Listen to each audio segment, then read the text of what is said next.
Onasi, sen shu yerda o'tirib tur. Hozir senga zo'r surprizim bor. Bo'ptimi? O'zi o'rmonga o'tin bilan dam olgani xotin bilan borib bo'lmaydi. Mayli. Bir kirib ko'rayinchi. Assalomu alaykum, xush kelibsiz. Bizga qanday xizmat? Shu desangiz, bir xotinimni xursand qilib qo'yay deb aylantirgan olib bormoqchi edim. Samarqandmi, Buxoromi farqi yo'q. O'zi uyda o'tirib qolgan.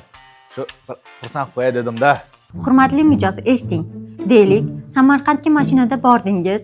Yoqilg'i uchun 1 million rasxod, aylanish bilan 1,5 ga ham borishi mumkin. Bu yoqda mehmonxonalar ham kamida shuncha pulga aylanadi. Ayolni ko'nglini olish uchun hech bo'lmaganda tushlik yoki kechki ovqat olib berarsiz. Bu ham kamida 600-700 ga aylanadi. Ha, uyda bolalar ham bordir. Ha, ularga ham mozorbosti qilib nimadir olib olasiz. Endi men sizga zo'r taklif beraman. Shu xarajatingizga chet elda dam olishga nima deysiz?